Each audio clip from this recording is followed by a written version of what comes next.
1 फरवरी 2023 को सुबह 11 बजे हमारे फाइनेंस मिनिस्टर निर्मला सीतारमण जी ने बजट पेश किया एंड आई एम श्योर कि 12 बजे तक आपके मोबाइल में काफ़ी WhatsApp notification and social media notification आ चुके होंगे कि अब तो 7 लाख रुपए तक कोई टैक्स नहीं भरना है, न्यू टैक्स सिस्टम इंट्रोड्यूस हुआ है वगैरह वगैरह।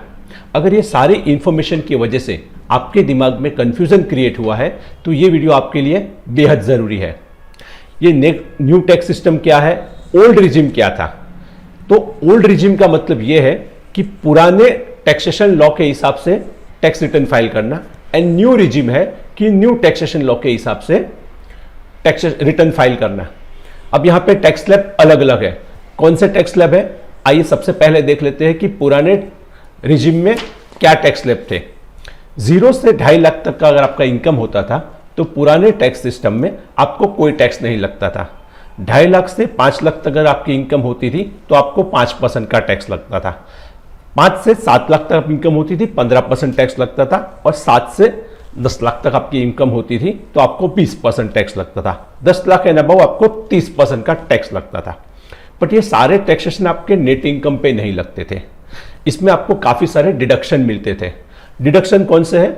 तो इनकम टैक्स लॉ के हिसाब से सेक्शन 80 के अंदर काफी सारे डिडक्शन दिए गए हैं। फॉर एग्जांपल आप LIC का प्रीमियम भरते हैं, आप म्यूचुअल फंड में इन्वेस्ट करते हैं, आप HRA क्लेम करते हैं, आप मेडिक्लेम लेते हैं, आप होम लोन का इंटरेस्ट पे करते हैं, ये सारे डिडक्शन वहां पे एप्लीकेबल थे।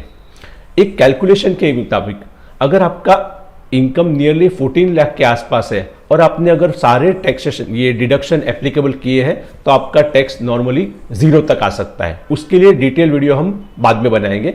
यहाँ पे ये वीडियो का पर्पस है कि ये दोनों टैक्स सिस्टम से क्या फर्क होने वाला है वो समझाने का। अब न्यू सिस्टम के हिसाब से क्या होगा? न्यू टैक्स रिजिम के हिसाब से अगर आपका इनकम 0 से 3 लाख रुपए तक है तो आपको कोई टैक्स नहीं भरना है। 3 से 6 लाख रुपए तक है तो आपको 5% टैक्स होगा। 6 से 9 लाख रुपए तक है तो आपको 10% टैक्स होगा। 9 से 12 लाख रुपए तक है तो आपको 15% टैक्स होगा। 12 से 15 लाख रुपए तक है तो आपको 20% टैक्स लगेगा, एंड 15 लाख के अबव आपको 30% का टैक्सेशन होगा। लेकिन आपने तो यह भी सुना था कि 7 लाख रुपए तक कोई टैक्स नहीं है। इसका मतलब क्या है? तो इसे ध्यान से समझते हैं। अगर आपकी इनकम 7 लाख रुपया है तो 0 से 3 लाख के हिसाब से आपका टैक्सेशन 0 होता है। 3 से 6 लाख के ऊपर आपको 5% का टैक्स लगता है, मतलब आपका टैक्सेशन हो गया 15,000। अब 6 से 9 लाख के हिसाब से आपको 10% टैक्स लगना है, लेकिन आपकी इनकम 7 लाख है, मतलब 6 से 7 लाख जो 1 लाख रुपया ऊपर हुआ उसके ऊपर आपको 10% टैक्स लगना है, मतलब 10,000 रुपया टैक्स लगना है। तो टोटल टैक्स आपका हो गया 25,000। तो यहां आपको 25,000 रुपया रिबेट मिल रहा है, मतलब आपका टैक्सेशन 0 होता है। अगर आपकी इनकम 7 लाख रुपए से कम है और आप न्यू टैक्स सिस्टम के अंदर है तो आपका टैक्सेशन 0 होगा। लेकिन सोचिए कि अगर आपकी इनकम 9 लाख रुपए से ज्यादा है, फॉर एग्जांपल 9 लाख रुपया है, तो आपको कितना टैक्स होगा? तो आपको 45,000 टैक्स भरना पड़ेगा। कैसे?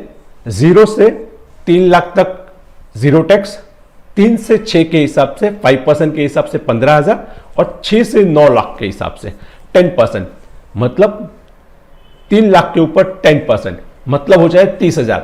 टोटल 15,000 प्लस 30,000 मिला के 45,000 यह आपको टैक्स लगेगा। अगर आपकी इनकम 7 लाख से ज्यादा है तो आपको कोई रिबेट नहीं मिलने वाला है। इसीलिए यह टैक्सेशन सिस्टम में ज्यादा फर्क नहीं है। आपको समझना यही है, अगर मेरी टैक्स इनकम 7 लाख से कम है तो मुझे रिबेट मिलने वाला है 25,000 का, और मेरा टैक्सेशन 7 लाख तक कम नहीं होगा। लेकिन आपकी इनकम 7 लाख से ज्यादा है तो आपको पूरा टैक्स भरना होगा।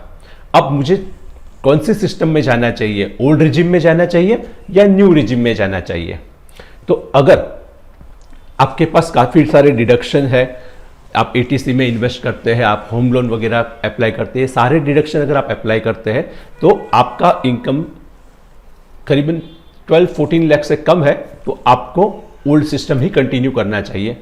अगर किस का इनकम है 15 लाख से 20 लाख से ज़्यादा है और ये सारे डिडक्शन की माथापच्ची में अगर नहीं पड़ना है तो आप न्यू टैक्स रिजिम को चूज कर सकते हैं। लेकिन याद रखिए, एक बार आपने न्यू टैक्स रिजिम ऑप्ट कर लिया फिर आप वापस पुराने टैक्स रिजिम में नहीं जा सकते। फॉर एग्जाम्पल किसी का इनकम 7 लाख रुपया है, अगर वो पुराने टैक्सेशन में जाता है तो उसे थोड़ा टैक्स भरना पड़ता है और नए टैक्स सिस्टम में नहीं भरना पड़ता है। अगर ये बंदा सोचेगा कि चलो मैं अभी न्यू सिस्टम में चला जाता हूँ और फ्यूचर में जब मेरा घर लूँगा, मेरा इनकम बढ़ेगा, मेरा सेविंग्स बढ़ेगा, तो मैं वापस ओल्ड सिस्टम में आ जाऊँगा, तो ये आप नहीं कर पाएंगे। तो आपको ध्यान से सोचना है कि अगर मेरा इनकम है कम और मुझे टैक्सेशन डिडक्शन भी लेने हैं, तो आप ओल्ड सिस्टम में ही रहिए। फ्यूचर में गवर्नमेंट ऐसा प्रमोट कर रहा है कि फ्यूचर में ऐसा हो सकता है कि धीरे धीरे ये ओल्ड सिस्टम को एबॉलिश किया जाए और न्यू सिस्टम एप्लीकेबल हुआ जाए। लेकिन फिलहाल दोनों सिस्टम अवेलेबल है, दोनों रिजिम अवेलेबल है, तो आपको सोचकर समझकर निर्णय लेना है कि मुझे कौन सा टैक्स सिस्टम चूज कर। इन शॉर्ट आपको इतना याद रखना है कि अगर आपको कोई भी डिडक्शन क्लेम करने हैं तो आपको ओल्ड सिस्टम में टैक्सेशन फाइल करना चाहिए।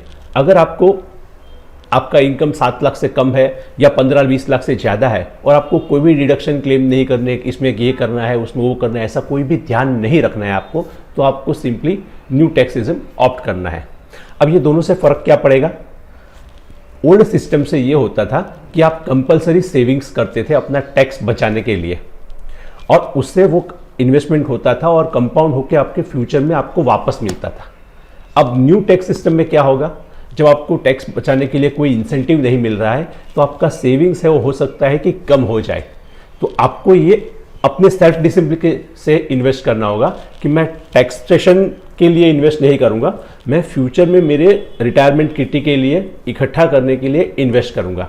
आपको न्यू सिस्टम ऑप्ट भी करना है और आपको टैक्स इन्वेस्टमेंट आपके हिसाब से मैनेज करना है। पुराने सिस्टम में आपको इंसेंटिव था कि आपको टैक्स बेनिफिट मिलता था, अब नए सिस्टम में आपको कोई डिडक्शन मिलने वाला नहीं है। उम्मीद ये वीडियो आपका कंफ्यूजन थोड़ा क्लियर कर पाया होगा।